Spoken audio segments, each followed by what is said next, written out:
الحمد للہ رب العالمین والصلاة والسلام علی سید المرسلین اما بعد فاعوذ باللہ من الشیطان الرجیم بسم اللہ الرحمن الرحیم ربی اشرح لی صدری ویسر لی امری واحلل عقدۃ من لسانی یفقہوا قولی اللہم صل علی محمد وعلی آل محمد۔ آج ہم انشاءاللہ عز و جل 13واں باب ہے تنبیہ الغافلین سے صلہ رحمی کا بیان۔ تو صلہ رحمی جو ہے اس کو کہتے ہیں کہ اچھا یعنی تعلق رکھنا، آپس میں رحم کرنا، رشتہ داروں کے ساتھ خصوصیت کے ساتھ صلہ رحمی کرنا، کیونکہ ہم پیچھے والدین کے حقوق، اولاد کے حقوق پڑھ چکے ہیں۔ اس کے بعد رشتہ داروں کے، دیگر رشتہ داروں کے آپس میں جو باہمی تعلقات ہیں وہ آتے ہیں۔ تو آج ہم انشاءاللہ عز و جل اس حوالے سے کچھ پڑھیں گے۔ فقہ ابو لیث سمرقندی رحمۃ اللہ تعالیٰ علیہ نے حضرت سیدنا ابو ایوب انصاری رضی اللہ تعالیٰ عنہ سے بیان کیا کہ ایک اعرابی نے حضور نبی غیبدان صلی اللہ تعالیٰ علیہ وآلہ وسلم کی بارگاہ اقدس میں حاضر ہو کر عرض کیا، یا رسول اللہ صلی اللہ تعالیٰ علیہ وآلہ وسلم، مجھے ایسی بات تعلیم فرمائیں جو مجھے بہشت کے نزدیک اور دوزخ سے دور کر دے۔ حضور صلی اللہ تعالیٰ علیہ وآلہ وسلم نے فرمایا، اللہ عز و جل کی عبادت کیجئے، شرک نہ کیجئے، نماز پڑھیے اور زکوٰۃ دیجئے اور صلہ رحمی کیجئے۔ تو یعنی ایسی باتیں ہیں جو بالکل مین جو بیسک باتیں نا دین کی، حضور نے وہ بتائی کہ ان پہ عمل کرو تو یہ باتیں تمہیں دوزخ سے دور کر دیں گی، بہشت کے قریب کر دیں گی۔ تو سب سے پہلے کیا، اللہ کی عبادت کرنا بغیر شرک کے۔ تو اس سے پتہ چلا ہے کہ شرک جو ہے کتنی زیادہ اس پہ بار بار تنقید اور مذمت ہے اس کے خلاف، تو اس سے بچنا چاہیے۔ کوئی کہیں گمان بھی ہے تو تب بھی بچنا چاہیے۔ اس کے علاوہ نماز پڑھو، زکوٰۃ دو اور صلہ رحمی کرو۔ نماز زکوٰۃ پڑھ لی اور اس کے بعد آپس میں لوگوں کے حقوق آ جاتے ہیں جن میں صلہ رحمی ہے۔ ایون صلہ رحمی میں تمام چیزیں آ جاتی ہیں، آپ کے ایون والدین کے حقوق، اولاد کے حقوق، بیوی کے حقوق، بچوں کے حقوق، رشتہ داروں کے حقوق، صلہ رحمی میں تمام چیزیں آ جاتی ہیں۔ تو جو اچھا تعلق رکھے آپس میں، لوگوں کے حقوق ادا کر رہا ہو اور اللہ کے حقوق میں نماز زکوٰۃ پڑھ رہا ہو اور اللہ کی عبادت بغیر شرک کے کر رہا ہو، تو یہی چیز ہی کافی ہے کہ اس کو بہشت میں لے جائے۔ حضرت عبداللہ بن ابی اوفی رضی اللہ تعالیٰ عنہ سے بیان ہے کہ ہم عرفہ کی رات حضور صلی اللہ تعالیٰ علیہ وآلہ وسلم کی خدمت عالیہ میں حاضر تھے۔ عرفہ کی رات کون سی کہتے ہیں؟ عرفات کی رات 9ویں ذی الحجہ کی جو ہوتی ہے نا، جس پہ حاجی حج پڑھتے ہیں۔ تو آپ نے فرمایا کہ قطع رحمی کرنے والا ہمارے مابین نہ بیٹھے، بلکہ وہ ہمارے درمیان سے اٹھ جائے۔ تو مجلس کے ایک گوشے میں ایک شخص بیٹھا ہوا تھا، چل دیا، کچھ دیر بعد پھر آ گیا۔ حضور صلی اللہ تعالیٰ علیہ وآلہ وسلم نے فرمایا، کیا بات ہے، تیرے سوا اور کوئی محفل سے نہیں اٹھا؟ اس نے عرض کیا، یا رسول اللہ صلی اللہ تعالیٰ علیہ وآلہ وسلم، میں نے آپ کا فرمان عالی شان سنا اور میں اپنی خالہ کی خدمت میں حاضر ہوا جس نے مجھ سے تعلق منقطع کیا ہوا تھا۔ اس نے کہا، خلاف عادت آنے کا کیا سبب ہے؟ تو میں نے آپ کا ارشاد گرامی سنایا۔ میری خالہ نے یہ سن کر میرے لیے استغفار کیا اور میں نے اس کے لیے استغفار کیا۔ آپ نے فرمایا، بیٹھ جائیے، تو نے بہت اچھا کیا ہے۔ خبردار، قطع رحمی کرنے والی قوم پر پروردگار عالم عز و جل اپنی رحمت نازل نہیں کرتا۔ تو دیکھیے کہ قطع تعلقی لوگ اکثر رشتہ داروں کے آپس میں لوگ کر لیتے ہیں، لیکن 3 دن سے زیادہ مسلمانوں کو آپس میں ناراض رہنے کی اجازت نہیں ہے۔ یعنی لوگ کیا کرتے ہیں، قطع تعلق کر لیتے ہیں کہ بس آئندہ ہمارا ان سے کچھ لینا دینا، سلام دعا کچھ نہیں ہے، حالانکہ یہ بالکل اسلام کی تعلیمات کے خلاف ہے۔ اسلام تو صلح رحمی کی تعلیم دیتا ہے، معاف کرنے کی تعلیم دیتا ہے، اور مسلمانوں کے لیے جائز نہیں ہے کہ وہ 3 دن سے زیادہ ایک دوسرے سے ناراض رہیں۔ تو اس لیے ہر صورت جو ہے آپس میں صلح رحمی والا معاملہ کرنا چاہیے، کیونکہ دیکھیے کہ جیسے یہاں پہ بتایا جا رہا ہے کہ جو قوم جو ہے قطع رحمی کرتی ہے، قطع تعلقی کرتی ہے، تو اللہ عز و جل رحمت نازل نہیں فرماتا۔ دیکھیے اللہ کی رحمت نہ ہو تو پھر رحمت بھی جو ہے وہ زحمت بن جاتی ہے۔ آپ اس کی مثال بارشوں سے لے لیں، جیسے کہ بارش ایک رحمت والی چیز ہے، لیکن ایک وقت آیا کہ مطلب جیسے وہ رحمت کی بجائے وہ زحمت بن گئی، جب وہ لوگوں کے لیے بہت زیادہ تکلیف کا باعث بنی سیلاب کی صورت میں۔ تو اس لیے جو ہے صلح رحمی آپس میں کرنی چاہیے، استغفار کرنا چاہیے، شرک سے بچنا چاہیے، تمام چیزیں بہت ضروری ہیں۔ نماز قائم کرنی چاہیے، جو نہیں کرتے ان کو ضرور ضرور اپنی ہیبٹ بنانی چاہیے کہ وہ اپنی نماز کو پکا کر لیں، صحیح کر لیں، اور زکوٰۃ کے معاملے میں لوگوں کی بہت ساری کوتاہیاں ہیں، ان کو بھی دور کریں، اس کا علم حاصل کریں کہ آیا ہم پہ زکوٰۃ فرض ہے یا نہیں۔ اگر فرض ہے تو کتنی فرض ہے۔ فقہ رحمۃ اللہ تعالیٰ علیہ فرماتے ہیں کہ یہ حدیث اس بات کی حجت و برہان ہے کہ قطع رحمی کرنا بہت ہی بڑا گناہ ہے، اور اس کو بھی اور اس کے ساتھ بیٹھنے والوں کو بھی اللہ عز و جل کی رحمت سے محروم کر دیتا ہے۔ اس لیے مسلمان پر واجب ہے کہ قطع رحمی سے توبہ کرے اور بارگاہ الہی میں استغفار کرے، صلح رحمی کرے۔ حضور سید عالم صلی اللہ تعالیٰ علیہ وآلہ وسلم اپنی پہلی حدیث میں کھلم کھلا بیان کرتے ہیں کہ صلح رحمی بندے کو اللہ عز و جل کی رحمت کے قریب اور دوزخ سے پرے کر دیتی ہے۔ تو صلح رحمی اللہ کے قریب کر دیتی ہے، دوزخ سے دور کر دیتی ہے۔ تو اب دیکھیے کہ حضور نے جو فرمانا آپ کا یہ کہ جو بھی جو ہے قطع رحمی کرنے والا ہے وہ ہمارے درمیان نہ بیٹھے، کیونکہ اللہ کی رحمتیں ان لوگوں سے بھی دور ہو جائیں گی جن کے ساتھ وہ قطع رحمی والا بیٹھا ہے شخص۔ تو دیکھیے کہ ایک صحابی تھے، وہ اٹھے اور پھر اپنی خالہ کو راضی کر کے، وہ کیسا واقعہ ہے، تو دیکھیے کتنا یہ بہترین عمل ہے، اور حضور جو ہے اس عمل سے خوش ہوئے۔ تو ہمیں بھی چاہیے، کوئی آپس میں ناراض ہیں، قطع تعلقی ہے، کوئی دوسرے لوگ آپس میں ناراض ہیں، ان کی صلح کروا دیں، خود کسی سے راضی ہیں اور معافی تلافی کر کے ہم صلح کر لیں۔ حضور نبی غائب دان احمد مجتبی حضرت محمد مصطفیٰ صلی اللہ تعالیٰ علیہ وآلہ وسلم کا فرمان عالی ہے، صلح رحمی باقی تمام گناہوں سے جلد ثواب لانے کا سبب ہے، اور کوئی گناہ نہیں چھوڑتا جس پر دنیا میں ہی اللہ عز و جل کی طرف سے فوراً عذاب آ جائے، سوائے پروردگار عالم سے بغاوت اور قطع رحمی کے، پھر آخرت کا بوجھ تو مسلم ہے۔ تو صلح رحمی ایسے ہے کہ جلد انسان کے گناہ بخشے جاتے ہیں، اور جلد اس کو اعمال نامے میں نیکیاں جمع ہو جاتی ہیں۔ اور آگے بتایا جا رہا ہے کہ 2 ایسے گناہ ہیں کہ اس کا عذاب جو ہے دنیا پر ہی آ جاتا ہے، یعنی آخرت میں تو سزا ہے ہی ہے، دنیا پر بھی عذاب آ جاتا ہے، جس میں سے ایک ہے پروردگار عالم سے اللہ سے بغاوت کرنے والے لوگ، اللہ سے بغاوت کرنے والے جو ہے اس پہ دنیا میں یہ عذاب آ جائے گا، اور دوسرا قطع رحمی کرنے والا۔ حضرت عمر بن شعیب نے اپنے دادا سے بیان کیا کہ ایک شخص نے حضور سید عالم نور مجسم صلی اللہ تعالیٰ علیہ وآلہ وسلم کی خدمت عالیہ میں حاضر ہو کر عرض کیا، یا رسول اللہ صلی اللہ تعالیٰ علیہ وآلہ وسلم، میرے کچھ عزیز و اقارب ہیں، میں ان سے صلہ رحمی اور وہ مجھ سے قطع تعلق کرتے ہیں، میں انہیں درگزر کرتا ہوں، وہ مجھ پر ظلم ڈھاتے ہیں، میں ان سے اچھائی سے پیش آتا ہوں، وہ مجھ سے برائی سے پیش آتے ہیں، میں ان کے ساتھ کیسا سلوک کروں؟ آپ نے فرمایا، نہیں، تم ان کے ساتھ بہتر سلوک ہی کرو، وگرنہ تو بھی ان کے ساتھ گناہ میں شامل ہو جائے گا۔ تجھے چاہیے کہ ان کے ساتھ تعلقات کو استوار کر کے فضیلت اختیار کر، جب تک تو ایسا کرتا رہے گا اللہ عز و جل کی طرف سے تیرا معین و مددگار مقرر رہے گا۔ تو اب دیکھیے کہ جو ہے ایسا ہی معاملہ ہے صلح رحمی کا کہ اگر وہ آپ سے قطع تعلق کریں، اب تب بھی صلح رحمی کریں، اب تب بھی جو ہے آپ تعلق جوڑیں، اور اگر وہ ظلم کریں تب بھی آپ جتنا ہو سکے اچھائی سے پیش آئیں۔ تو دیکھیے کہ تعلیم یہی ہے کہ آپ جو ہے اچھا اپنی طرف سے کریں، اگر وہ نہیں بھی اگر راضی ہوتے، وہ قطع تعلق کرنا چاہتے ہیں، آپ تب بھی راضی کریں،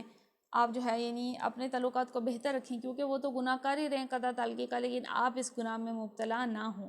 اور جو کوئی جو ہے اس طرح سے صلح رحمی کرتا ہے تو اللہ پھر اس کا مددگار ہوتا ہے۔ کہتے ہیں کہ 3 چیزیں اہل بہشت کے اخلاص میں سے ہیں جو صاحب اخلاص لوگوں کی ورثے میں ہیں۔ پہلی چیز، برائی کرنے والے کے ساتھ اچھائی سے پیش آنا۔ تو یہ سب سے پہلی ایسی چیز ہے جو کہ ان لوگوں میں ہوتی ہے جو اخلاص رکھتے ہیں، کہ جو برائی بھی کرے اس سے وہ اچھائی سے پیش آئیں۔ دیکھیے کہ کیوں آپ کسی سے اچھائی سے پیش آئیں گے؟ کوئی آپ سے برا کر رہا ہے، آپ کیوں اچھا کریں؟ وجہ کیا ہے؟ وجہ یہی ہے کہ وہ شخص جانتا ہے کہ مجھے اس شخص سے کچھ بھی نہیں لینا دینا، اس نے نہ مجھے کچھ دے سکتا ہے نہ لے سکتا ہے، اصل دینے والی اللہ کی ذات ہے۔ وہ یہ جانتا ہے کہ میں جو اچھا کر رہا ہوں، میں صلح رحمی کر رہا ہوں، تو یہ میں اللہ کے لیے کر رہا ہوں، خالص اللہ کے لیے، تاکہ اللہ مجھ سے راضی ہو۔ دیکھیے صلح رحمی ایسی چیز ہے کہ صلح رحمی کرنے والے کو اللہ تعالیٰ قیامت کے دن اپنا دیدار، جنت میں اپنا دیدار کروائیں گے۔ تو صلح رحمی ایسی چیز ہے، تو وہ پھر اس میں اخلاص آ جائے گا نا، کیونکہ وہ لوگوں کے لیے نہیں کر رہا، لوگوں کے لیے کرتا تو پھر برا بیہیویئر رکھتا، لیکن وہ اللہ عز و جل کے لیے کر رہا ہے تو اس میں اخلاص ہے۔ دوسری چیز ہے ظالم کے ظلم سے عفو درگزر کرنا، یعنی اگر کسی نے آپ پہ انتہا کا ظلم کیا ہے، آپ چاہیں تو بدلہ لے سکتے ہیں، لیکن آپ عفو درگزر کریں، معاف فرما دیں، کچھ بدلہ نہ لیں۔ تو یہ بھی خالص اخلاص کی یعنی صفت ہے، صاحب اخلاص لوگوں میں ہوتی ہے کہ وہ جو ہے اللہ عز و جل کے لیے جو ہے کسی کو معاف کر دی۔ تیسری چیز غریب و نادار پر خرچ کرنا۔ اب دیکھیں کہ امیروں پہ تو آپ خرچ کرتے ہیں، پارٹنرشپ فار ایگزامپل آپ نے کسی کو کوئی تحفہ دیا، آپ کو پتہ ہے بدلے میں مجھے اس سے بھی بڑا تحفہ دے گا، لیکن غریب و نادار کو جب آپ دیتے ہیں تو آپ کو پتہ ہوتا ہے کچھ بھی لینے دینے کی اس سے امید نہیں ہوتی کہ یہ مجھے کچھ آگے سے دے سکتا ہے، تو اس میں بھی پھر اخلاص آ جاتا ہے۔ لیکن یہ کہ اس میں بھی دکھاوے سے اور برائیوں سے بچنا چاہیے۔ البتہ یہ کہ ایسا کرنے والے میں اخلاص ہوتا ہے کیونکہ اسے معلوم ہوتا ہے کہ غریب اسے کچھ بھی نہیں دے سکتا، تو اس کا عمل خالص اللہ کی رضا کے لیے ہوتا ہے۔ یعنی وہ اس کو اگر مال دیتا ہے یہ وہ، تو اس کو پتہ ہے کہ یہ بھائی اللہ کے ہاں جمع ہو گئے ہیں، میری اماؤنٹ، میرے پیسے، کچھ بھی چیز ہے تو اللہ تعالیٰ مجھے اس کا اجر دے گا۔ حضرت ضماک بن مزاحم نے مندرجہ ذیل آیت کریمہ کی تفسیر میں فرمایا کہ صلح رحمی کرنے والے شخص کی زندگی میں 3 یوم باقی رہ جائیں تو اللہ عز و جل اس عمر میں 30 سال اور بڑھا دیتا ہے، نیز قطع رحمی کرنے والے شخص کی عمر میں 30 سال باقی ہوں جبکہ اللہ عز و جل اسے گھٹا کر صرف 3 یوم کر دیتا ہے۔ یعنی اب اس کی زندگی کا بڑھنا اور گھٹنا یہ بھی صلح رحمی سے جڑا ہے۔ اگر کوئی شخص لمبی عمر پانا چاہتا ہے تو وہ اسے چاہیے کہ وہ صلح رحمی کرے، آپس میں لوگوں سے پیار کرے، محبت کرے۔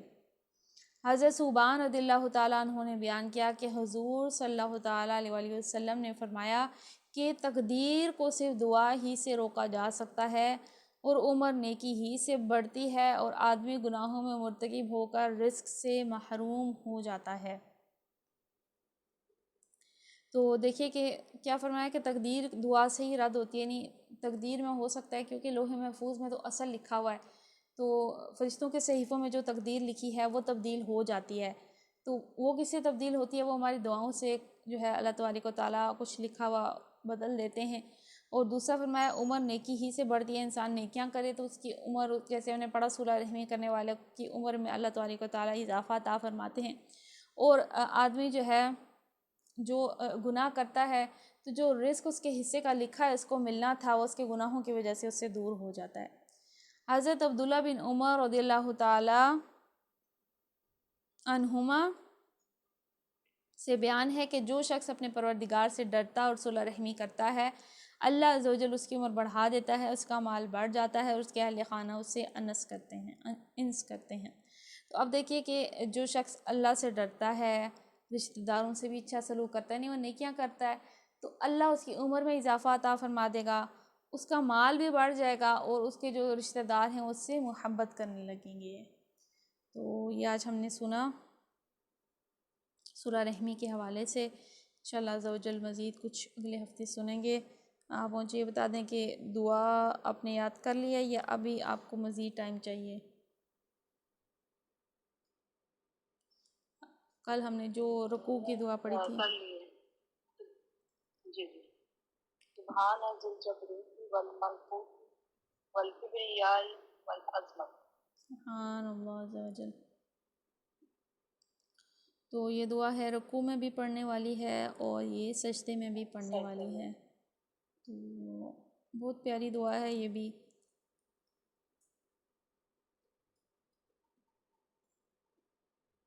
آج ہم ویسے کچھ ابھی میرے پاس کارڈ تو نہیں ہے لیکن یہ کہ ہم زبانی سن لیتے ہیں جمعہ کی سنتوں کے حوالے سے کہ جمعہ کے دن جو ہے غسل کرنا مسنون ہے، اس کے علاوہ جو ہے ناخن تراشنا، سر میں تیل لگانا اور صاف ستھرے کپڑے پہننا، خوشبو لگانا اور سرما لگانا، یہ تمام چیزیں جو ہیں جمعہ کی سنتوں میں سے ہیں۔ اس کے علاوہ سورہ کہف پڑھنا اور سورہ یاسین اور سورہ دخان پڑھنا، یہ بھی جو ہے حدیثوں میں ان کی تاکید کی گئی ہے۔ خصوصیت کے ساتھ جو سورہ کہف پڑھتا ہے تو ایک جمعے سے دوسرے جمعے کے درمیان اس کے لیے ایک نور روشن ہو جاتا ہے، یعنی اللہ کی طرف سے ایک نور، ایک ہدایت اس شخص کے لیے روشن ہو جاتی ہے۔ تو سورہ کہف کی جو ابتدائی 10 اور آخری 10 آیتیں ہیں وہ دجال کے فتنے سے بھی خصوصی حفاظت فرماتی ہیں۔ تو اور اس کے علاوہ جمعہ درود شریف کی جو فضیلت ہے وہ ہے ہی ہے، جگہ جگہ آیت کریمہ بھی ہے۔ اس کے علاوہ بہت ساری حدیثیں ہیں کہ جو حضور پہ درود پڑھتا ہے اللہ تبارک و تعالیٰ اس پہ اپنی رحمت نازل فرماتا ہے۔ لیکن جمعہ کا دن ایسا خصوصیت کے ساتھ ہے کہ انسان کا نام لے کر اس کا جو درود پاک ہے وہ حضور کی بارگاہ میں پیش کیا جاتا ہے تحفے کی طرح، تو اس لیے جو ہے جمعہ کے دن خصوصیت کے ساتھ نیت کر لیا کریں کہ ہم سے جتنا ہو سکے 300 بار 1000 بار ہم درود پاک پڑھیں زیادہ سے زیادہ۔ تو اللہ تبارک و تعالیٰ سے دعا کرتے ہیں کہ ہمیں جمعے کی سنتیں اچھی طرح سے ادا کرنے کی توفیق عطا فرمائے اور ہمیں جمعے کی برکتیں عطا فرمائے۔ آئیے ہم تفسیر کی طرف جاتے ہیں۔ تفسیر میں مجھے بتا دیں کہ ہم جو ہے حضرت ابراہیم کے بارے میں کچھ پڑھ رہے تھے، تو ہم نے کیا پڑھا کہ قرآن نے ان کے بارے میں کیا گواہی دی ہے؟ کچھ یاد ہے آپ کو کہ ہم نے کیا پڑھا تھا؟ کہ حضرت ابراہیم کے بارے میں گواہی دی کہ وہ یہودی نہیں ہیں، نصرانی نہیں ہیں، کیونکہ وہ عقیدے بھی ان کو مانتے تو ہیں۔ تو ہم نے کیا پڑھا تھا حضرت ابراہیم کے بارے میں؟ قرآن نے کیا گواہی دی تھی کہ وہ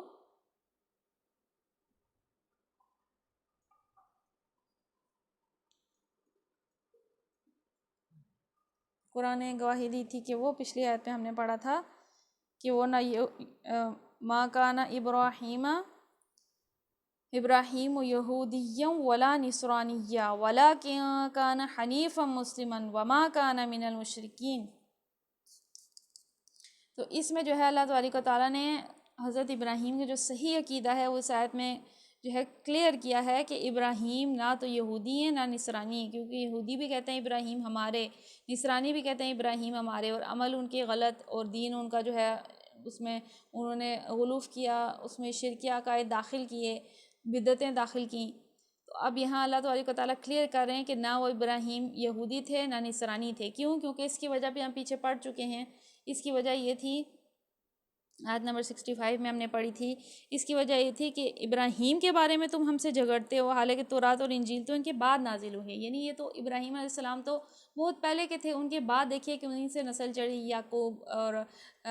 جو ہے یحییٰ، یعقوب، اور پھر آگے نسل چلی اور حضرت موسیٰ، حضرت عیسیٰ۔ تو جب کہ پوچھا جا رہا ہے کہ نہ وہ نصرانی خود کو کہتے تھے، نہ وہ جو ہے خود کو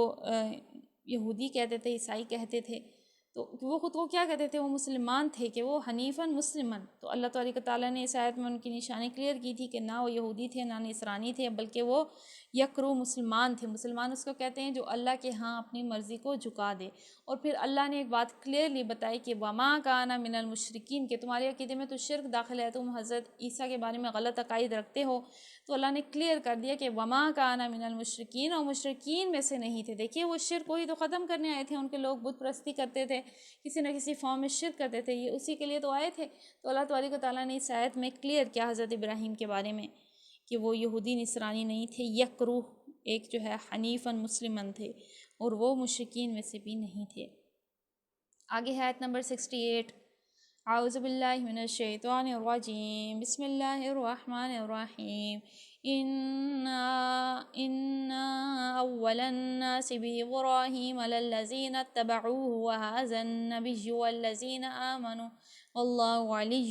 وَلِيُّ الْمُؤْمِنِينَ۔ إِنَّ أَوْلَى النَّاسِ، بے شک سب سے زیادہ مناسب لوگوں کے لیے، بِإِبْرَاهِيمَ، ابراہیم سے، لَلَّذِينَ اتَّبَعُوهُ،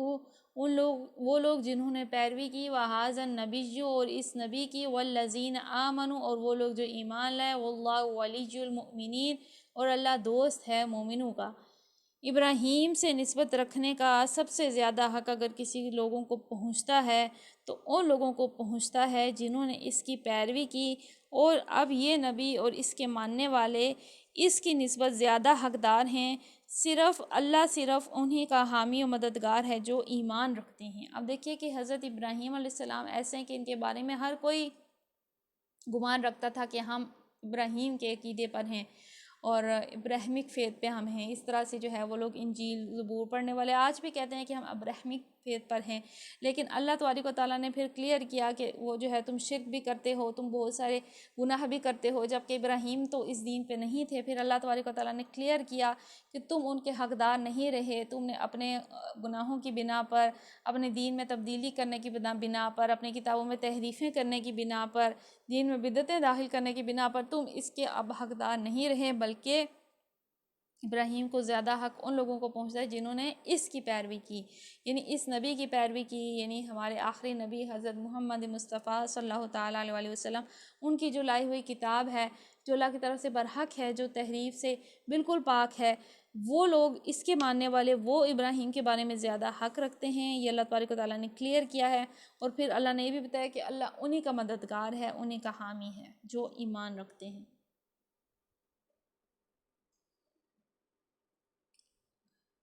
وَدَّت طَّائِفَةٌ مِّنْ أَهْلِ الْكِتَابِ لَوْ يُضِلُّونَكُمْ وَمَا يُضِلُّونَ إِلَّا أَنفُسَهُمْ وَمَا يَشْعُرُونَ۔ وَدَّت طَّائِفَةٌ، چاہتی تھی ایک جماعت، من اہل الکتاب، اہل کتاب میں سے، لو یضلونکم، کاش وہ گمراہ کر دیں تمہیں، وما یضلون، اور نہیں گمراہ کرتے، الا انفسہم، مگر اپنے آپ کو، وما یشعرون، اور نہیں سمجھتے۔ اے ایمان والو، اہل کتاب میں سے ایک گروہ چاہتا ہے کہ کسی طرح تمہیں راہ راست سے ہٹا دے، حالانکہ در حقیقت وہ اپنے سوا کسی کو گمراہی میں نہیں ڈال رہے ہیں، مگر انہیں اس کا شعور نہیں ہے۔ اب دیکھیے کہ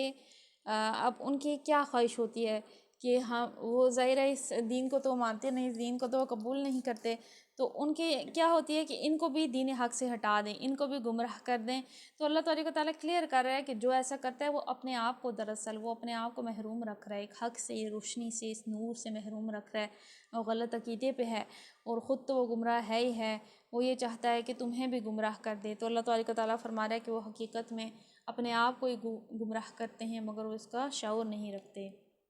آیت نمبر 70، یا اہل الکتاب لما تکفرون بآیات اللہ وانتم تشہدون۔ یا اہل الکتاب، اے اہل کتاب، لما تکفرون، کیوں تم انکار کرتے ہو، بآیات اللہ، اللہ کی آیتوں کا، وانتم تشہدون، حالانکہ تم گواہ ہو۔ اہل کتاب کیوں اللہ کی آیات کا انکار کرتے ہو، حالانکہ تم خود ان کا مشاہدہ کر رہے ہو۔ تو اب دیکھیے کہ قرآن میں اتنی واضح آیات ہیں، پھر قرآن کا جو ہے اسی انداز میں ہونا جس انداز میں دیگر کتابیں، دیگر آسمانی کتابیں تھیں، اور پھر واقعات کا صحیح درست ثابت ہونا، یہودیوں کے علماء کا حضور کی جو ہے معجزات کو اور اس قرآن کے اعجاز کو قبول کرنا، اور یہ سمجھ جانا کہ بھائی ہم جو ہے اس کا مقابلہ نہیں کر سکتے، یہاں پہ غیب سے علم دیا جا رہا ہے، کیونکہ وہ ایسے ایسے سوال لاتے تھے اور پھر قرآن میں ان کا جواب دیا جاتا تھا۔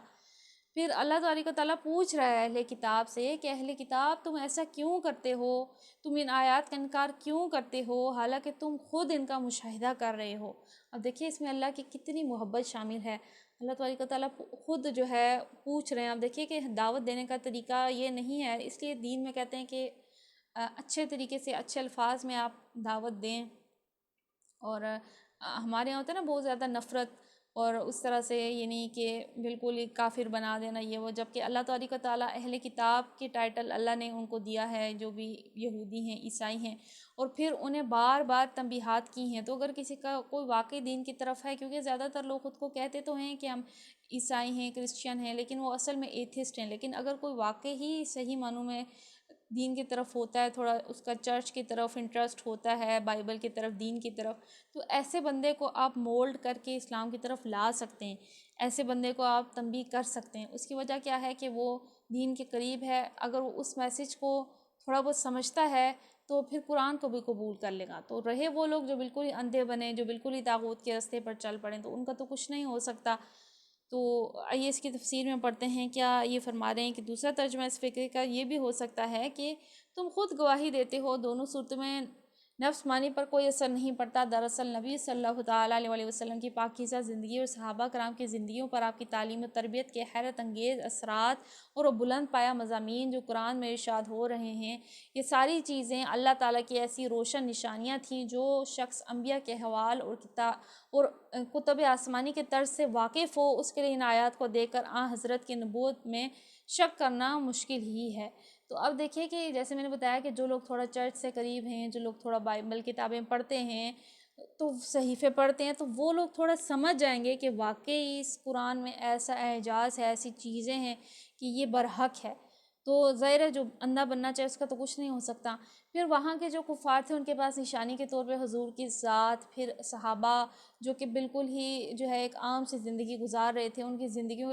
کا ایک دم سے تبدیل ہو جانا، بڑے بڑے مارکوں میں بڑے بڑے کارنامے انجام دینا، اور بڑے بڑے لوگوں کا تبدیل ہو جانا، ان کی زندگیوں میں کیسے ایک دم سے چینج آیا، یہ سب چیزیں وہ اپنی آنکھوں سے مشاہدہ کر رہے تھے۔ پھر انہوں نے حضور میں نبیوں کی جو نشانیاں ان کی کتابوں میں بیان کی گئی تھیں کہ محمد ابن عبداللہ، اس کا نام احمد ہوگا، عبداللہ کا بیٹا ہوگا، اس کی ماں آمینہ ہوگی، کلیئر باتیں ان کی کتابوں میں لکھی تھیں۔ پھر ان سب نشانیوں کے باوجود انہوں نے انکار کیا۔ چنانچہ یہ واقعہ ہے کہ بہت سے اہل کتاب خصوصاً ان کے اہل علم، یعنی جیسے میں نے بتایا جو بھی ان کے یہودی علماء تھے، عیسائی علماء تھے، وہ یہ جان چکے تھے کہ حضور وہی نبی ہیں جن کی آمد کا وعدہ انبیاء سے سابقین نے کیا ہے، حتیٰ کہ کبھی کبھی حق کی زبردست طاقت سے مجبور ہو کر ان کی زبانیں آپ کی صداقت اور آپ کی پیش کردہ تعلیم کے برحق ہونے کا اعتراف تک کر گزرتی تھیں۔ اس وجہ سے قرآن بار بار ان کو الزام دیتا ہے کہ اللہ کی جن آیات کو تم آنکھوں سے دیکھ رہے ہو، جن کی حقانیت میں تم خود گواہی دیتے ہو، ان کو تم قصداً اپنے نفس کی شرارت سے جھٹلا رہے ہو۔ تو اب وہ باتیں خود وہ مانتے تھے، قبول کرتے تھے کہ واقعی ہی یہ صحیح فرما رہے ہیں اور یہ برحق ہیں، نشانیاں بھی آپ نے دیکھ لی، پھر بھی قبول نہیں کیا۔ تو یہ بتایا جا رہا ہے کہ کئی موقع ایسا آتا تھا کہ وہ واقعی قبول کر لیتے تھے کہ ہاں یہ صحیح فرما رہے ہیں، یہ واقعہ ایسا ہی ہے یا ایسا ہی ہوا تھا،